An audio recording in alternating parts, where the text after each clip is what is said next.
It's time now for the Kill the Can podcast. Good morning, ladies and gentlemen, and welcome to the Kill the Can podcast. I am on the way to work, just dropped off my son from school, and figured I'd jump on and record another podcast here. I hope these kind of little shorter episodes of the podcast have been helpful. The feedback that I've gotten has been pretty positive. As always, if there's something specific you'd like me to talk about or specific questions you'd like me to answer, shoot me a note, drop me a comment, shoot me a note on Discord or what have you. I am happy to answer any questions or kind of talk about anything you'd like me to talk about. One thing that I got asked recently, not necessarily from the podcast, but just I believe it was on Discord, there was a conversation about acid reflux. And unfortunately, this is something that I have quite a bit of experience with, not only during my quit, but prior to my quit. And luckily, it has effectively gone away since my quit. I believe, as you know, I quit about 17 years ago. And prior to my quit, I had some pretty significant acid reflux issues. I would, obviously it would really bother me based on specific foods that I would eat, real spicy foods, real fatty foods and those kind of things.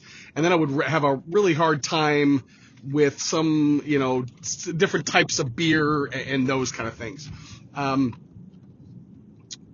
Right around my quit, I think it was right beforehand, I went in and I got my throat scoped, and I believe it's called an endoscopy, where basically they put you under and they run this scope down your throat, and they kind of take a look and see what's going on. It goes all the way down through your throat into your stomach, and it's looking at do you have ulcers? How is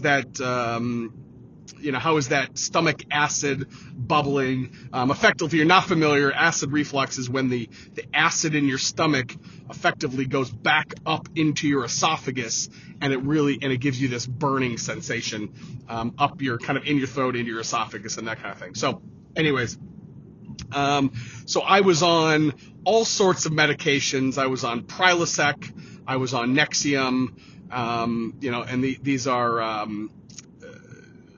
proton pump inhibitors, if I remember correctly. And what they're trying to do effectively is to neutralize the acid in your system, so that it doesn't kind of come back up into your throat and give you this pain and burning. After I quit, my acid reflux went off the charts terrible for a good, I would say, couple of weeks. It was so bad that I was on the internet looking for home remedies.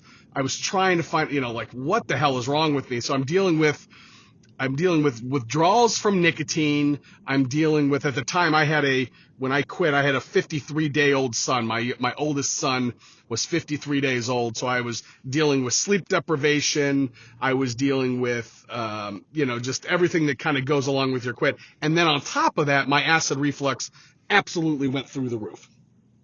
And, I found what I thought was going to be a miracle cure on the internet, which was drinking some apple cider vinegar, which, again, I'm not a doctor. I can only relay what I've seen, read, and done research and those kind of things. For me, apple cider vinegar did not work.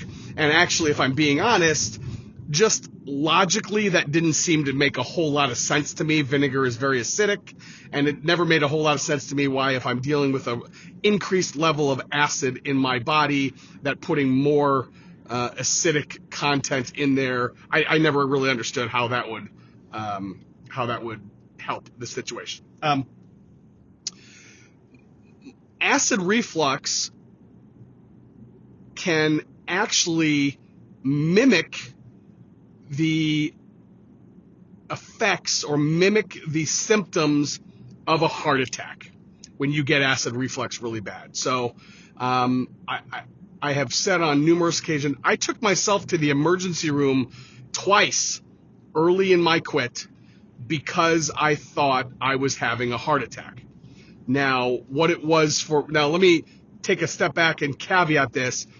If you're dealing with chest pains, if you're dealing with shortness of breath, those can be very serious symptoms of some very serious issues. It could be a heart attack. It could be something like congestive heart failure. It could be COVID. So there are some very I don't want you to discount those things, especially based on the content of this podcast. So if you're dealing with those things, please make sure you take them seriously, and if necessary, seek medical attention or medical help. So with that out of the way, I can relay my story. So I had a couple times where I would be like I remember very vividly one night laying on the floor watching television. My wife and my son were sitting on the couch, and my acid reflux was really, really bad that evening. And your chest will burn from that reflux, your throat will burn, and you kind of get this like tightness across your chest. And so I was having that, which was pretty common. Now again, I'm a hypochondriac, so I've got all these thoughts running through my mind. Oh my God, what's going on? Is this the big one? Am I going to have a heart attack? At the time I was, I was in my mid 30s or early 30s. And so I'm sitting there, and as this attack is going on, I start to get this tingling in my shoulder, and then in my left arm all the way down, to my hands, right? Well, if you know anything about heart attack symptoms, that is kind of the one of the main symptoms of a heart attack is having shortness of breath, tightness in your chest, and then feeling that sort of pain or that burning down your left side, specifically in your left arm.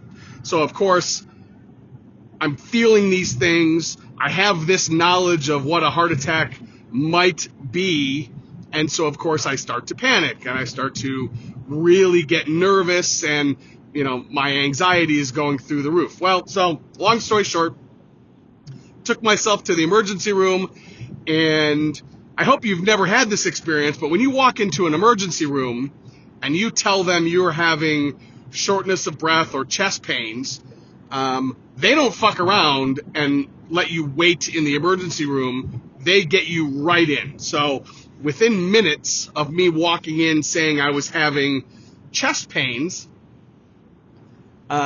which again, I was not thinking this was acid reflux. I legitimately thought that this was me having a significant, serious problem, and so I took myself to the emergency room to be safe. I don't want people to like walk into an ER for something that is not serious and tell them, hey, I'm having a heart attack, just so they can get seen first. That's not cool. But again, I was legitimately concerned. So anyways, within a couple of minutes of me walking in, I was in the back. They had me on an EKG, had taken my blood pressure, all these kind of things. And everything was normal. Maybe with the exception of a little bit elevated blood pressure and a little bit elevated heart rate because I was nervous and scared. Everything was normal. My EKG was normal and all these kind of things. So, fast forward, they put me in a triage room, and a nurse comes in and sees me, and she's asking me all these questions, and I just recently quit dipping, and what sort of medication are you on? Oh, well, I'm on Prilosec, and these kind of things. And so they ended up treating me for an acid reflux episode, so even if you're on these medications, you can still have an acid reflux episode on top of that. So they gave me presumably a higher dose of either one of those medications or something, some other type of medication to kind of knock down that episode. And then in addition to that, they treated me for high anxiety. They gave me Valium, if I remember correctly, to deal with my anxiety. So the doctor comes in, and I relay all of this information to him, and he says, he goes, "Oh yeah," he goes, are you withdrawing from nicotine?" I said, "Well, I don't remember exactly how many days I had been quit at that time, but it had been, I was probably in my 20s or 30s if I had to guess." And he said, "Yes, that is," and again, he didn't say it was common or anything like that, but acid reflux and anxiety will cause these types of feelings in your body. Again, chest pains and shortness of breath and those kind of things.